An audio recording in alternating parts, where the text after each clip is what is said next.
पूरे दलाल स्ट्रीट का अगर एक ऐसा स्टॉक और एक ऐसा ब्रोकिंग हाउस है जिसने तहलका मचा रखा है चार्ट्स पर, वो है एंजल ब्रोकिंग। दिनेश ठक्कर साहब हमारे साथ जुड़ रहे हैं। आप हैं सीएमडी एंजल ब्रोकिंग के और पिछले 3 दशक से बहुत ही बखूबी बाजार से जुड़े हुए हैं। ठक्कर साहब, स्वागत है आपका। शानदार नतीजे थे जो आपके सामने स्क्रीन पर चलते हुए दिख रहे हैं। बताइए, कौन सी 2 अहम बातें आपको पसंद आई अपने नतीजों में और वो आपको आगे और मजबूती से काम करती हुई दिखती हैं एंजल के बिजनेस में? तो एक तो एंजल ने अपना मॉडल काफी चेंज कर दिया, टोटल डिजिटल हमने कर दिया।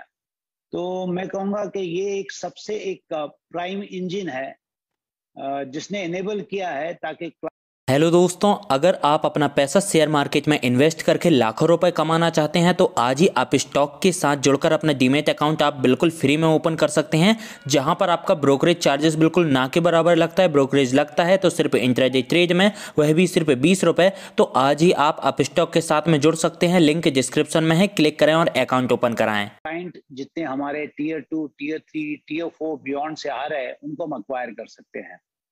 वो एक अपने आप में एक बहुत बड़ा एक इनोवेशन था और काफी वक्त लगा हमें उस एक्विजिशन इंजन को ऑप्टिमाइज करने में। और अब दूसरी बात देखोगे कि ये जो ऐप है इतना इजी है यूज करना। आप जो लोगों को शेयर बाजार का ज्यादा नॉलेज नहीं है उनके लिए भी काफी इजी है समझना कि कैसे बाय करना, कैसे सेल करना है। इस टाइप की अपॉर्चुनिटी पहले नहीं होती थी इंडिया में। सिर्फ अर्बन टीयर 1 जो नॉलेजेबल पीपल थे वो ही स्टॉक मार्केट में ट्रेड करते थे। अब आप देखोगे बिकॉज ये मोबाइल की पेनिट्रेशन और ये जो डेटा पैकेज की अवेलेबल और ये मोबाइल ऐप जो ब्रोकरेज के ऐप जो बने डिजिटल ब्रोकर्स के इतने आसान बने हैं ताकि फोन के आप स्क्रीन पे हर चीज वो कर सकते हो। एजुकेशन रिगार्डिंग स्टॉक मार्केट हो सकती है, एजुकेशन रिगार्डिंग ऑप्शन ट्रेडिंग हो सकती है, रिकमेंडेशन जो स्टॉक के दे रहे हैं वो पर्सन स्पेसिफिक हो सकती है। तो ये सारे चीजेस ने काफी ये लैंडस्केप चेंज कर दिया है। जी जी जी। और उस वजह से आप देखिए, पहली तिमाही में आपने 12 लाख कस्टमर्स जोड़े। ठक्कर साहब, दूसरी तिमाही कैसी लगती है? कहाँ आपको मोमेंटम दिख रहा है? कौन कौन से सेगमेंट्स में आपने मार्केट शेयर जीता है और कहाँ आपको लगता है कि अगले 2-3 क्वार्टर्स में रेवेन्यू बढ़ता हुआ दिखेगा एंजल ब्रोकिंग का? तो फर्स्ट तो अपने ये पीक मार्जिन की इम्प्लीमेंटेशन चल रही है। तो वहां पे कंसर्न ये है कि क्लाइंट लोग का एक्सपोजर मार्केट में कम होगा और कुछ हद तक क्लाइंट का एक्सपोजर कैश मार्केट में कम हुआ है, उनका टर्नओवर कम हुआ है। पर क्योंकि हम उनको चार्ज पर ऑर्डर करते हैं तो रेवेन्यू में इम्पैक्ट इतना बड़ा नहीं है। बट क्लाइंट की तरफ से देखोगे मुझे लगता है और एक इंस्टॉलमेंट बाकी है पीक मार्जिन का, वहां पे थोड़ा बहुत इम्पैक्ट देख सकते हैं ऑर्डर में, एडीटीओ में। बट जैसे अब मार्केट को आपको सीखना है तो आपको बड़े बड़े एक्सपोजर नहीं लेने हैं। तो ये पीक मार्जिन क्या करेगा, ये क्लाइंट को सिखाएगा कि मार्केट में कैसे बने रहना है। और जैसे आप बने रहोगे तो कहाँ ना कहाँ पे आप सीखोगे ऑप्शन में कैसे ट्रेड करने हैं, इक्विटी में कैसे ट्रेड करने हैं। तो मुझे लगता है कि जो revenue from customer, life time revenue from customer increase हो जाएगा। बट मे बी नीजक रिएक्शन जैसे हमने फर्स्ट क्वार्टर में देखा जब इंप्लीमेंट हुआ था दिसंबर में, फिर मार्च में, फिर जून में, तो नीजक रिएक्शन आता है रेवेन्यू में। बट क्योंकि कस्टमर बेस इतना जोर से बढ़ रहा है तो ओवरऑल हमारे रेवेन्यू ड्रॉप नहीं हो रहे। पर मुझे क्या लगता है जो एग्जिस्टिंग कस्टमर है because off peak margin implementation उनको ज्यादा वक्त मिल रहा है ये मार्केट सीखने का। ये ओवरऑल क्लाइंट के लिए भी अच्छा है और इस इंडस्ट्री के लिए भी अच्छा है। ठक्कर साहब, आपने जो बात बोली ना कि क्लाइंट एडिशन काफ़ी स्ट्रांग रहा है और वाकई अगर आप देखें इस नए बदले रिजीम में वो अपने आप को अगर आप देखें ट्रांसफॉर्म भी कर रहा है। मैं जानना चाहूँगा सर, जैसे कि आपने कहा कि कैश में थोड़ा सा अगर आप देखें डिप आया है, डेरिवेटिव्स में, फ्यूचर्स एंड ऑप्शंस में अगर आप देखें कि इंक्रीज आया है। ये सर जो क्लाइंट एडिशन हुआ है बीते 6 महीने में, ये कौन से एज ग्रुप का है? थोड़ा सा मैं जानना चाहूँगा और उसका ट्रेडिंग पैटर्न क्या है, थोड़ा सा समझाएंगे एग्जैक्टली ये।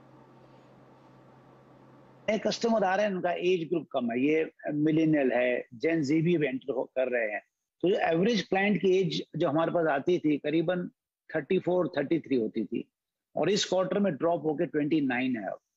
तो क्या हो रहा है, जो यूथ है जिनको पहले अपना ये पता नहीं था मार्केट में कैसे एंटर करे, कैसे अपना ये ट्रेड हो सकता है, वो मोबाइल पे भी काफी कंफर्टेबल हो गए।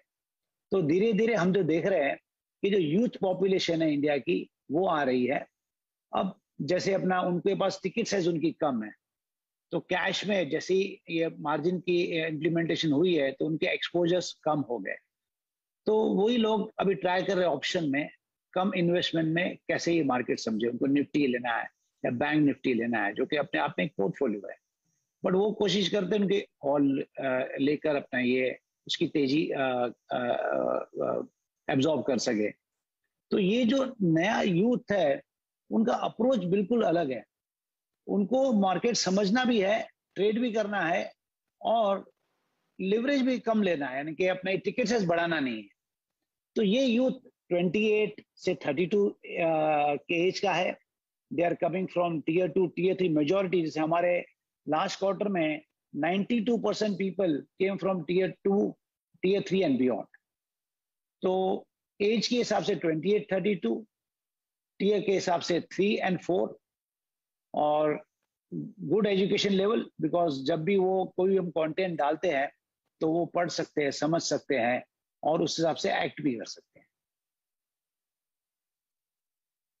अभी बात हुई इक्विटी की और आपने कहीं ना कहीं इस एज ग्रुप जो कि नीचे आया है पिछले 6 महीने में उसको काफ़ी महत्वपूर्ण माना है। सर, कमोडिटीज़ का रुझान कैसा रहा बीते 6 महीने में? कमोडिटीज सेगमेंट में सर कुछ इंप्रूवमेंट देखा गया इस क्वार्टर में और कमोडिटीज सेगमेंट में आपका आउटलुक क्या है आगे चलकर? जो कमोडिटी में ये यूथ जो है ना इतना एक्टिव नहीं है जितना कि इक्विटी में है।